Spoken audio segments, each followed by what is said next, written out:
my Well, God. hello, Judge Vivian. How are you? Hi, Judge Don. Oh, How man, are in you? the background. I'm good. I'm good. I'm good. I'm good. Good. You Everything's know, good in my world.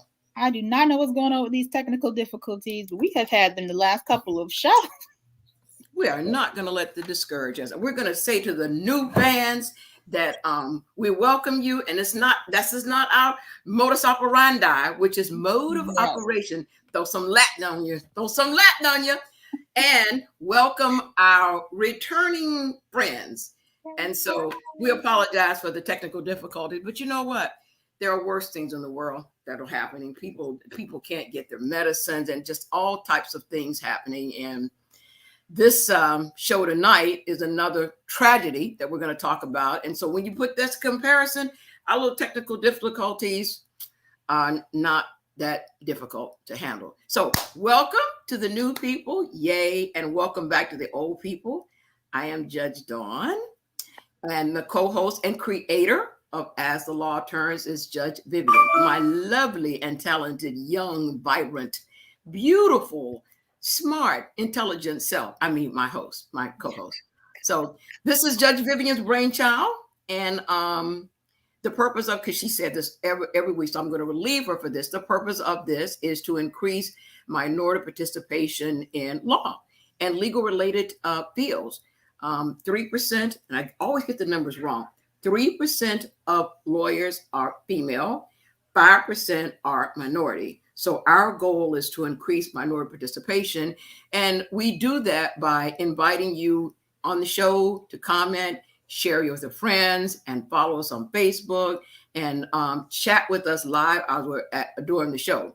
To show you that not all lawyers are white, 50, and stuffy. Some of us are talented, Black, creative, old, young, new, vibrant.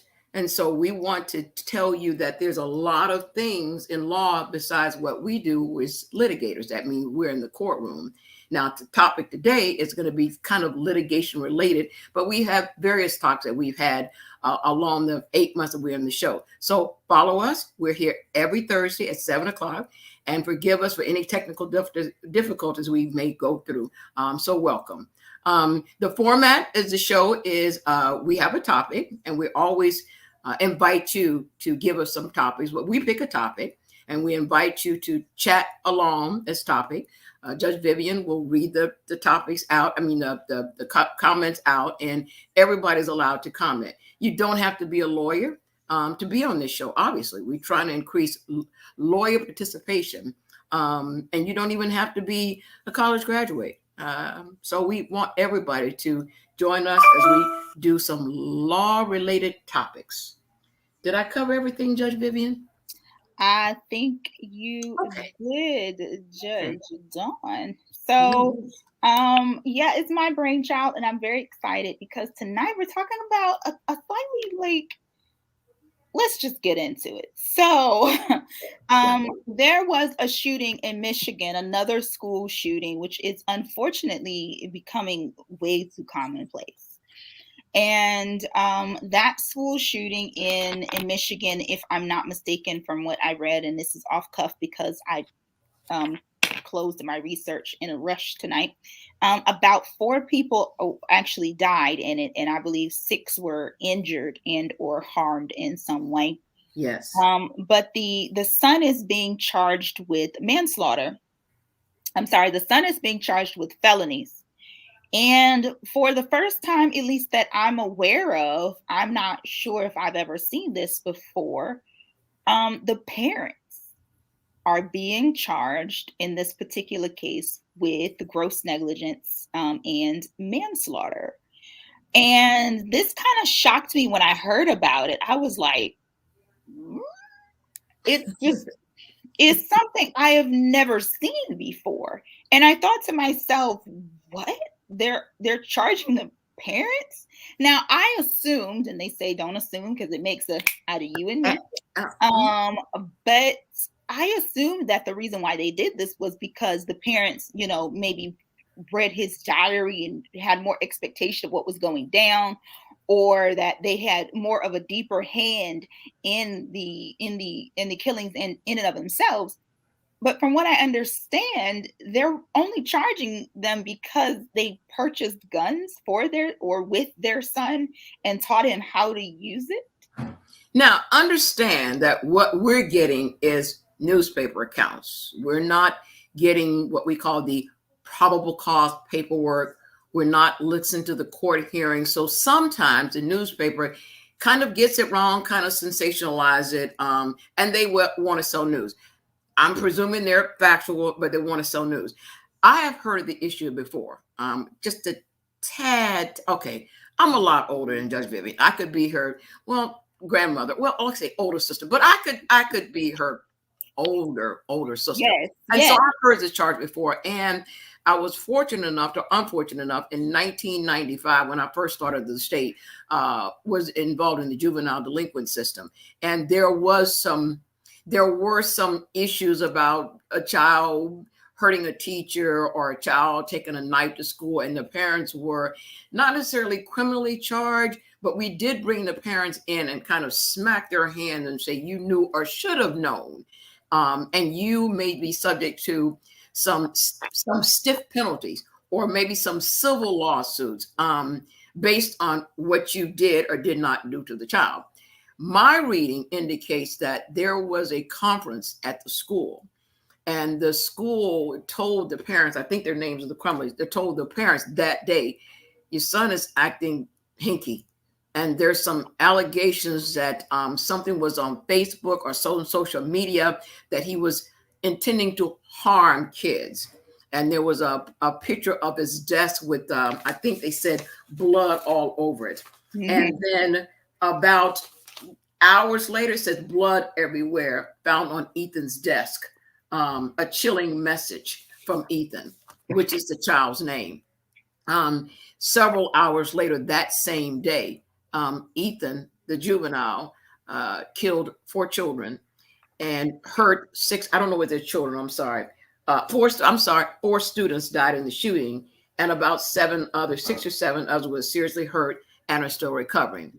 So the allegations are the parents knew or should have known or were negligent in not doing something. Based on the newspaper article that I read, the school did say to the parents, you need to take the kid home. You need to counseling him. You need to talk what's going on. You need to see what's going on. And the parents kind of like, whatever, and done. The first stories I heard was about the gun. The parents bought the gun, and there were allegations that bought the gun for him. I don't know about the for him, or they knew about the gun and didn't provide some sort of safety mechanism. And then piggyback on that, the school called the parents and say, your son's acting a little odd today, and he's a little angry and violent. I think you need to take him home or get the counseling. And the papers say the parents flatly refuse. And so I'm not going to get all technical. Involuntary manslaughter is someone died at somebody else's hands. In this case, the kid allegedly perpetrated a murder. The parents were negligent by failing to supervise or not doing what a reasonable person should have done in that situation, i.e., take the kid home, talk to the kid, maybe check this backpack. So that's why we're being charged with involuntary manslaughter. Now, let me say this. We are Florida lawyers. And so what we have done is research the involuntary manslaughter for Michigan and research negligence, criminal negligence for Michigan. Now, and so our Michigan law, if you will, is about a couple of hours old. And so that's not the point of teaching the law. The point is to start a dialogue and start a conversation about the guilt or not guilty of the parents. Should the parents be charged? So that's where we want your input. And sometimes during the show, like that's Judge Vivian's show, sometimes she asks us to determine whether the parents should be held liable, not liable, should be charged or not charged. Are they guilty or not guilty of failing to supervise their son? Like I said, again, the Michigan definition of criminal negligence means failure to exercise an expected degree of care, and that failure results in injury, to another, and that's a criminally negligent in Michigan. Um, Once again, the Michigan manslaughter is a felony. There's two different levels of crimes, felony and misdemeanor. And some states say class A, class B, class C. And we have first, second, and third in Florida. So every state is different. We are Florida bar, we are Florida licensed. But we did some research, and the Michigan felony is up to 15 years. In our system, that's a second degree felony. I don't know what the felony is in the Michigan system, and an up to $7,500 and restitution to the victims. Mm-hmm. Let me say this one more, another thing. If you remember, like the O.J. Simpson trial, there is criminal and civil. So we're talking about the criminal side, which is a caveat. The parents can also be charged civilly. Yes. They're looking for money. Yes. The criminal is what we're talking about today, and we want you to weigh in on this. I'm sorry, Judge Vivi, I am through talking. No, you are perfectly fine. And yes, judges is very correct. We want to hear what you have to say about this. Should the parents be charged? Should this be what you? Now we know that you don't know like all the laws and what things are and the degree levels, but we are curious of if you were to charge them, what would you charge them with? Would you charge them with manslaughter or just simple or basic negligence or what? At this point, we just want to dialogue about it because we can't tell you whether this is right or wrong because apparently in Michigan's system, if they have already been indicted and charged for their system, this is right. And because each state has its own constitution and set of laws, they can do kind of what they want to some extent and change them or base them off of what they think is best for their state. And while you're weighing in, weigh in how much parents should be criminally responsible for the acts of a child. And I think this child, if you will, is 15, 16 years old. It's not a 6-year-old, not a 7-year-old. It's not something that he went to school with a gun and said, oh, I got a gun. He had to pack it, load it, put it in his backpack, sit in the classroom with it, unpack it, and aim it and shoot it. And so how responsible should a parents be for 15 or 16 years old? And forget the Michigan law. Let's talk globally. A kid hits your car. A kid hits your dog. A kid does wheelies in a figure 8 on your grass. A kid hits a teacher. A kid hits another kid. A kid hits your kids. Same situation. The parents knew or should have known that this kid was out of control, send him to school, let them in school, and now you get a call later on that your child is unfortunately hurt or injured or seriously injured at the hands of another child. How responsible should the parents be when this one? I'm going to play the other side of this and say, let's say they took him out and then he still came back. Is the precedent going to be that the parents have to remove the child from the situation? And if they don't, you get what I'm trying to, you get where I think I'm trying to go with this. Maybe I'm not being clear enough, but I guess my problem is, where is the line? Where are we drawing that line? What are we saying about parenting is one of, not is one. I'm going to say this. And thank you. It is. Anybody could be mad at me or whatever you feel like you have to do in life. Parenting is the hardest job on the planet. Has to be.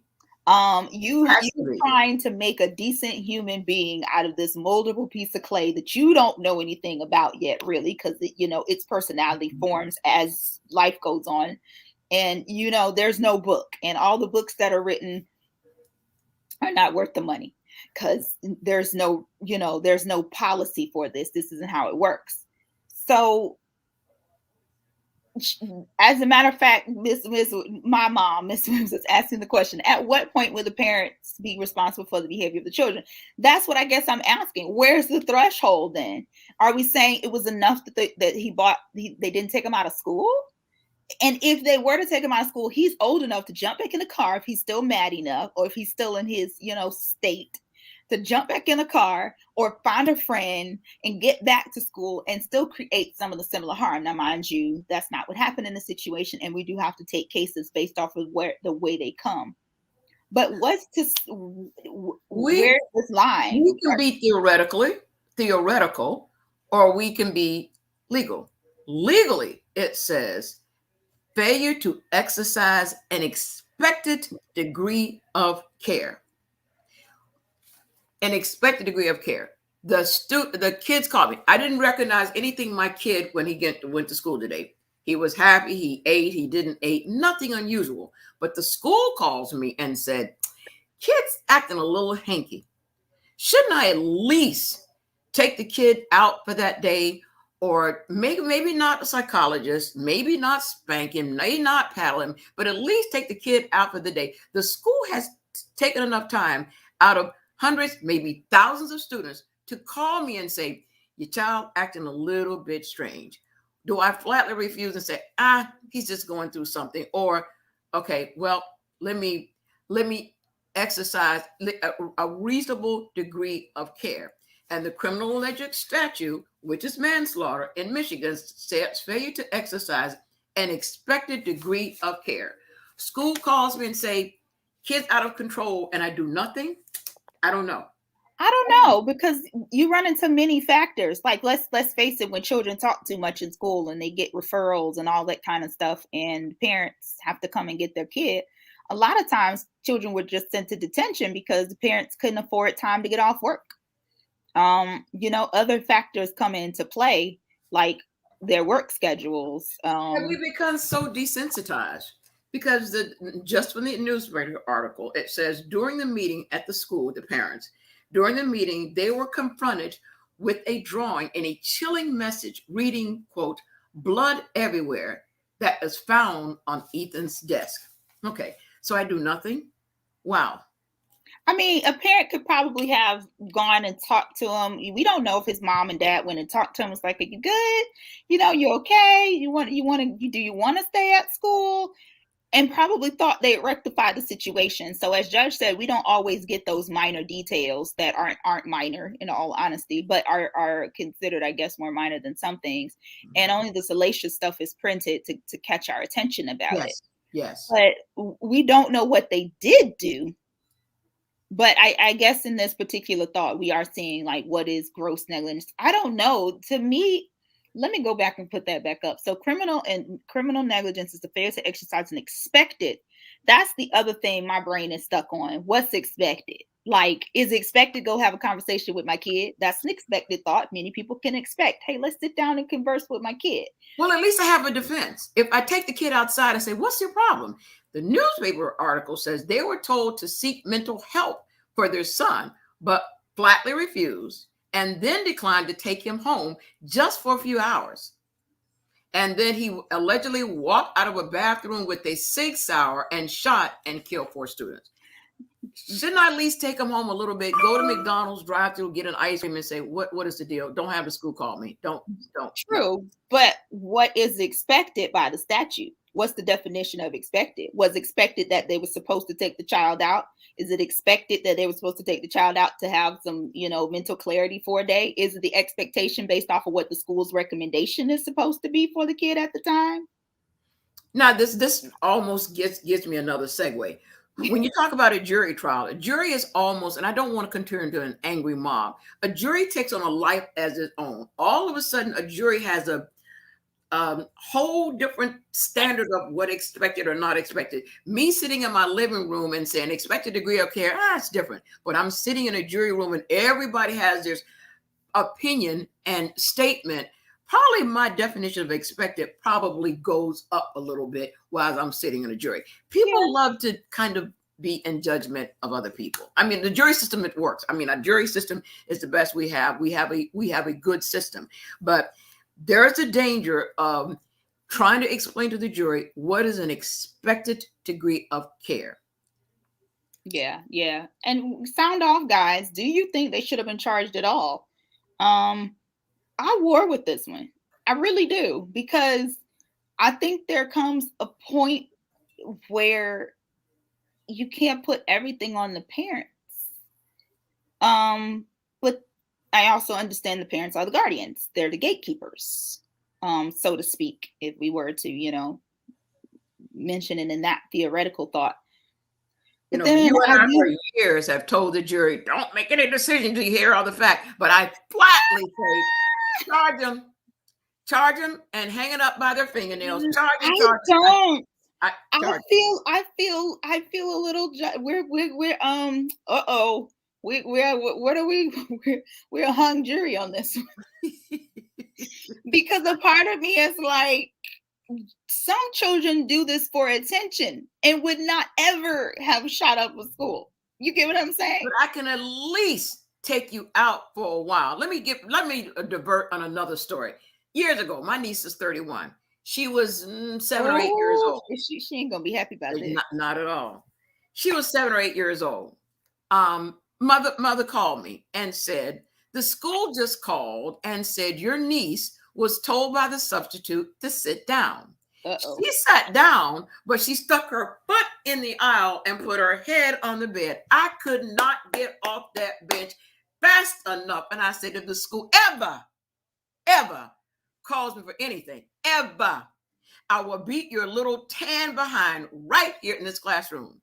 This girl is now 31 years old, an accomplished teacher, a lead teacher, 8 years, wonderful person, and never once did we get the call from the school again at all. Never. You know why?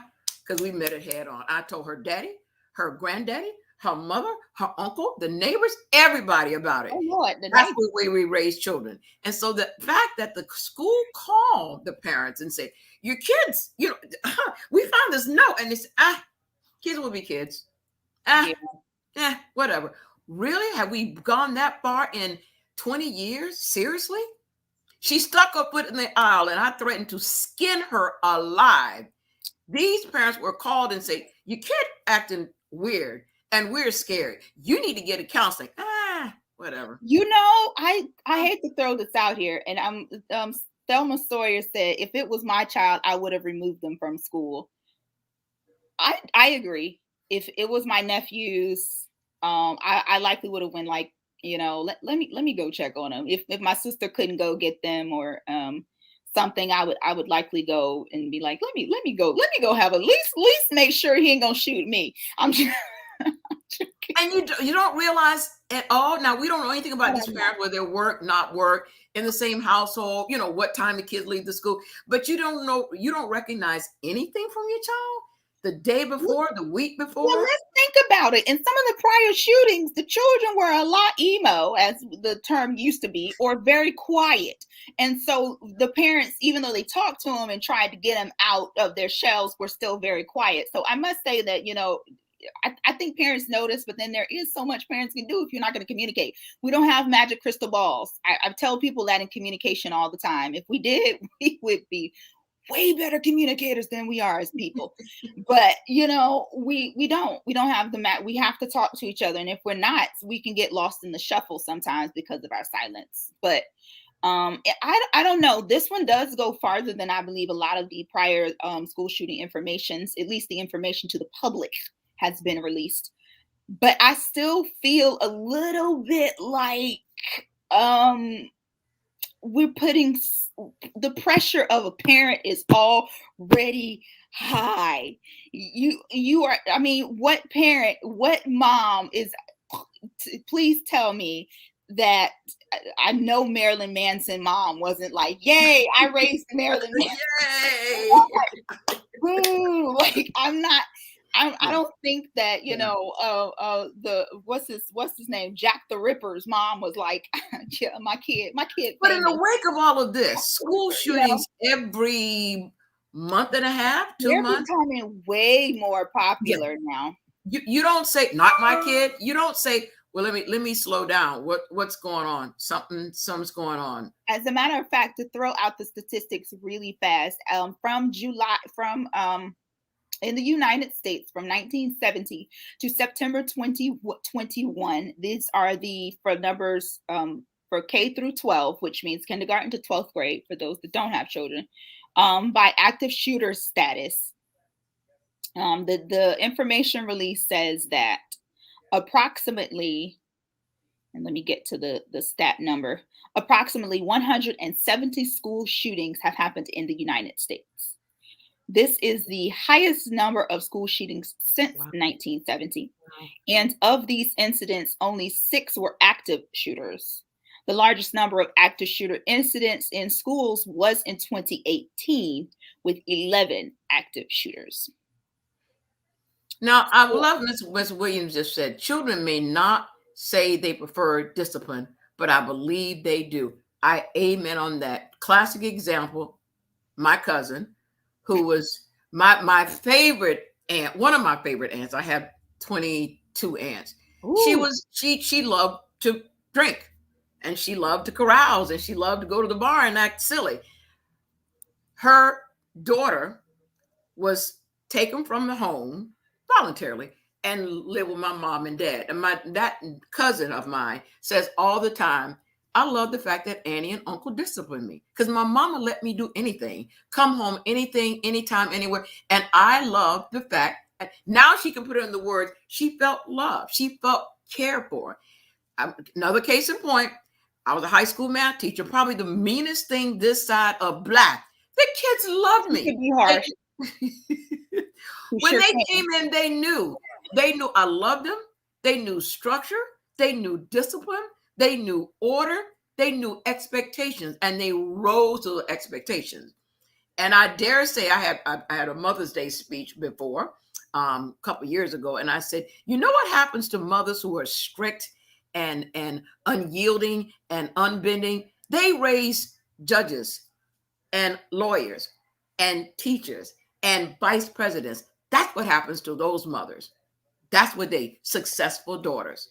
Just like me and Judge Vivian. It's just one of them fine lines for me. I'm not a parent, so I very I give myself, the only reason why I give myself this high number of percentages because we're talking about it on this show tonight for the information version of it. I give myself 20% of this conversation. On a normal basis, I would give myself 5. I have no kids. I have nephews and soon to be a niece, but I just think that parenting is the hardest job on the planet. I don't think any parent sets out to raise Marilyn Manson or Jack the Ripper or Ted Bundy.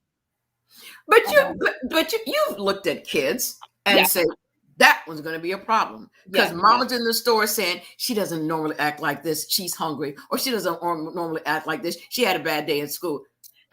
Seriously, really? We as people make excuses for each other sometimes. Yeah, that's true. We as people make excuses for each other sometimes, and that's not just on a parent teacher. That's not just on a parent student child relationship. That's on any level. We love people, and we sometimes excuse them for things. I was reading through. So the prior response of Thelma Sawyer was, when your child has a little problem. And then Cindy Williams replied with, I agree with Thelma Sawyer. You know your child. And if you are spending the time with them and teaching them, you recognize their behaviors. And if you're not spending time with them and teaching them the consequences of this, you're criminally charged with involuntary manslaughter. Sorry. The mistake that you made caused people's lives. It's not like they ran over somebody's grass and ruined the prized rose bush. The mistake, parenting is a big obligation. That's why Judge Vivian and neither one of our parents voluntarily. No problem with that. I just still feel slightly against it. And it's largely because, I'm dealing with a lot of juvie cases in my private practice right now. Vivian Williams Law, LLC. I put in my own plug. Visit my show. Now, but wait a minute. Now, the system says they have to be failure to exercise an expected degree of care. I'm not saying all parents should be held to task for every time the kid smokes, batters somebody, drives drunk. Kids going to be kids. They're going to do what they want to do. But exercise an expected degree of care. Just normal expectations of a parent. Let's say the parenting realm is this big. Okay, you're somewhere in there. You should fall somewhere in there. I'm not saying this. Everybody should do this. But there's a big parenting realm that you should fall somewhere in that degree of care. And if not, you're held criminally negligent. And I guess I can understand that. Like, I'm not trying to be unreasonable with it. It's just that, that standard is going to have to be defined, in my opinion, a little more through case law, because that's what happens. That's what happens in law all the time. Case law, which when we say that, guys, means when cases go to trial and there are expected ending results, either by a judge's decision or by a jury's decision, they become record for future decisions that are made. And we consider that in research purposes as lawyers case law. And essentially, basically, it creates what we call a precedent, or it creates the rule of thumb. So no law just started and then there was no, most laws start and then there's no official rule of thumb. But once they start to get into the public and juries start happening and judges get a hold of them and they start going to trial, then we can start saying, okay, so this is now the rule of thumb. So I guess it's just going to have to be that we're going to have to get in the rule of thumb on this and just find out, what expected degree of care is going to mean in the future, a reasonable degree of care.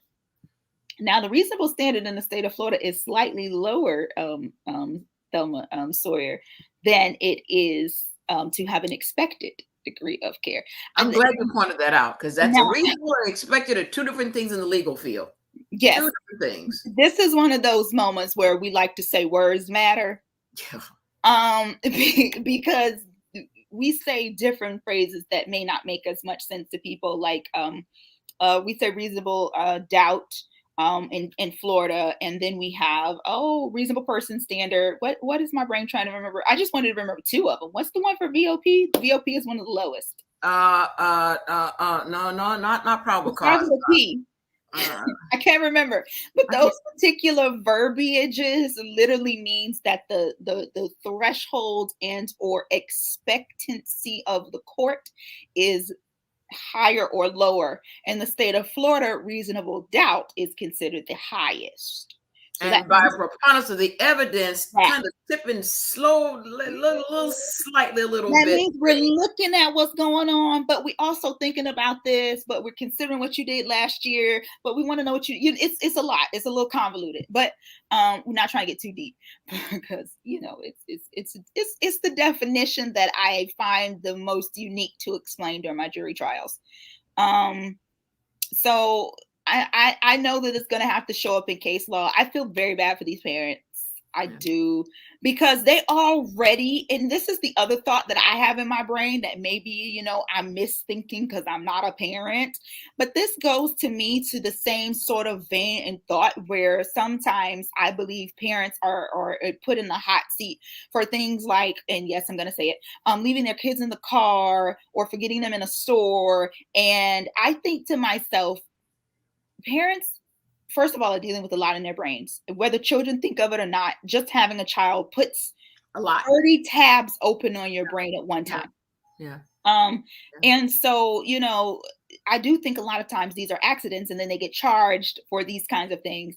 And I think the worst thing to the parent at the end of the day is the harm of their child.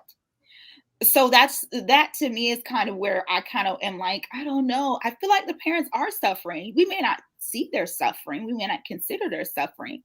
But I feel like parents suffer when their children go to prison. That's not something a parent wants to say, my child is going to prison, because he's going to prison. He's being charged as an adult with significant charges right now. He's going to prison. There's no doubt in my mind he's going to get at least 1 to 2 years. I hate to say that